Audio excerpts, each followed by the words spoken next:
오늘 함께 읽으실 말씀은 출애굽기 36장 8절에서 38절까지 말씀입니다.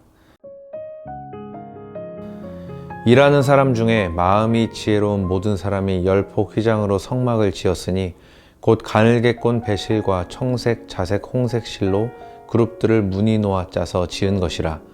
매 폭의 길이는 28규빗, 너비는 4규빗으로 각 폭의 장단을 갖게 하여 그 5폭을 서로 연결하며 또 그 5폭을 서로 연결하고 연결할 끝 폭가에 청색 골을 만들며 다른 연결할 끝 폭가에도 골을 만들되 그 연결할 한 폭에 골이 50개를 달고 다른 연결할 한 폭의 가에도 골이 50개를 달아 그 고들이 서로 대하게 하고 금갈고리 50개를 만들어 그 갈고리로 두 휘장을 연결하여 한 막을 이루었더라.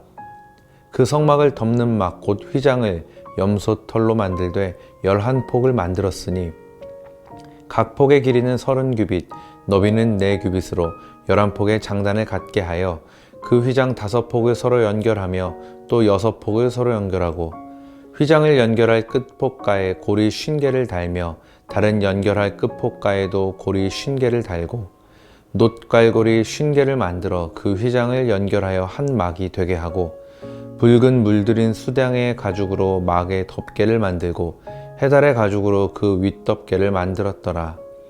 그가 또 조각목으로 성막에 세울 널판들을 만들었으니 각 판의 길이는 10규빗, 너비는 1규빗 반이며 각 판에 2촉이 있어 서로 연결하게 하였으니 성막의 모든 판이 그러하며 성막을 위하여 널판을 만들었으되 나무로는 남쪽에 널판이 20개라.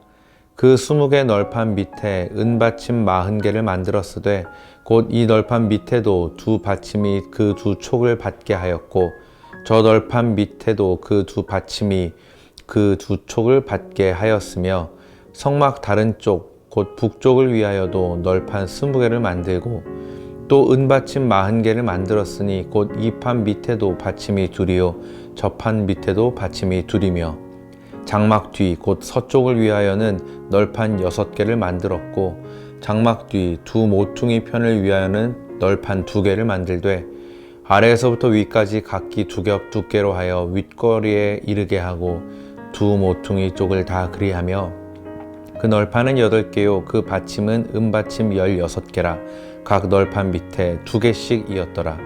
그가 또 조각목으로 띠를 만들었으니 곧 성막 이쪽 널판을 위하여 5개요 성막 저쪽 널판을 위하여 5개요 성막 뒤 곧 서쪽 널판을 위하여 5개며 그 중간 띠를 만들되 널판 중간 이 끝에서 저 끝에 미치게 하였으며 그 널판들을 금으로 싸고 그 널판에 띠를 꿰 금고리를 만들고 그 띠도 금으로 쌌더라.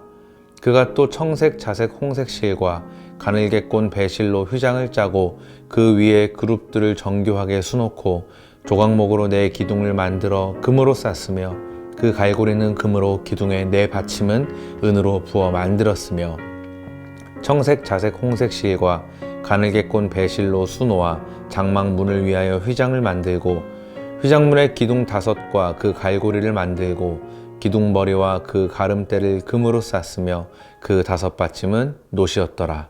아멘. 여러분, 공부를 잘하는 사람은 무엇보다 복습을 잘해야 한다는 말 혹시 들어본 적 있으세요?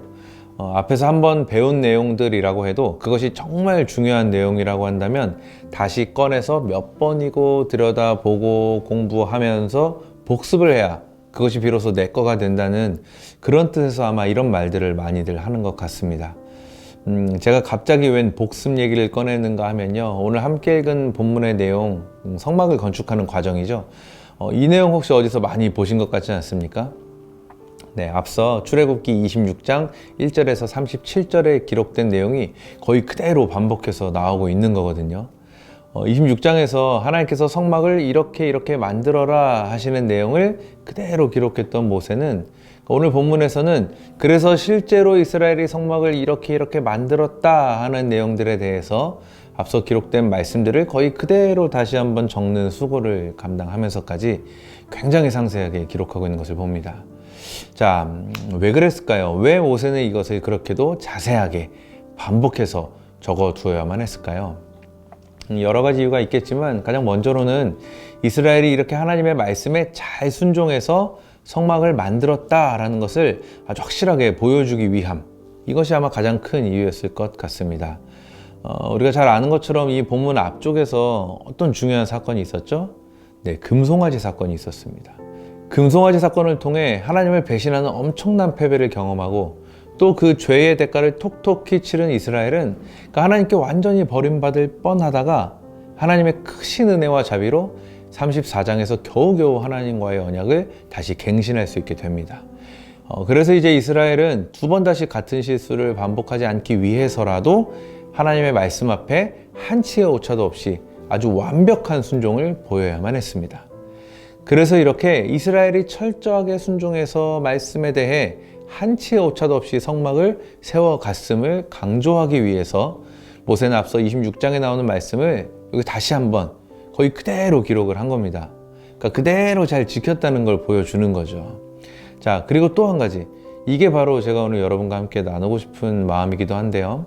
모세가 이렇게 앞에 나오는 말씀을 다시 반복해서까지 기록을 하면서 과연 우리에게 무엇을 말해주고 싶었을까 생각을 해보면 아마도 모세는 이런 메시지를 던져주고 싶었던 것 같습니다. 이렇게 선포된 하나님의 말씀이 결국 이루어져 가는 것, 실현되어져 가는 것, 그리고 완성되어져 가는 것, 이것이 바로 우리가 추구해야 할 건강한 교회, 건강한 신앙 공동체의 모습입니다. 앞서 26장에서 선포된 하나님의 말씀이 지금 38장에서 이루어져 갑니다. 선포된 말씀 그대로 실제로 눈앞에 보여지기 시작했고 멋지게 완성되어져 가고 있습니다.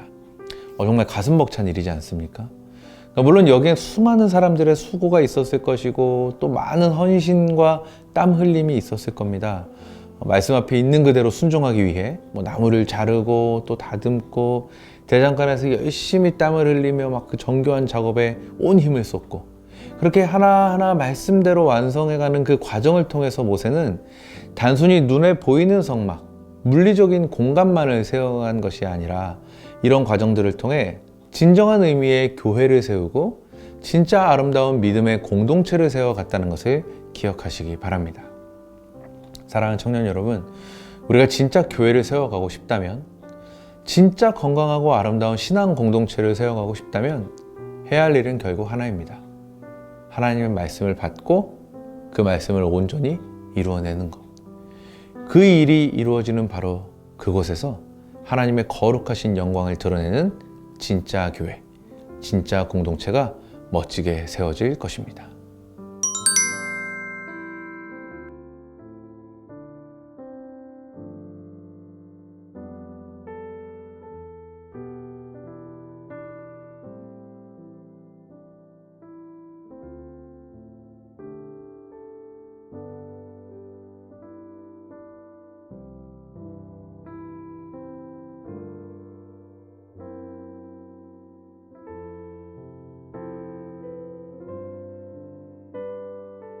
기도하겠습니다. 언제나 동일하신 전능하신 하나님, 그 변함없는 은혜와 사랑에 감사와 찬양을 드립니다. 매일 똑같이 반복되는 삶 속에서 때로는 지치고 때로는 넘어지고 때로는 흔들리는 고된 삶이지만 변함없이 나의 등 뒤에서 나를 도우시는 주의 손길로 인해 오늘도 힘을 내어 살아갑니다. 주님, 언제나 나와 함께하여 주옵소서. 말씀을 통해 깨닫게 하시고 그 말씀대로 순종할 때 크신 은혜와 축복으로 더하여 주옵소서. 감사드리며 귀하신 예수님의 이름으로 기도합니다. 아멘.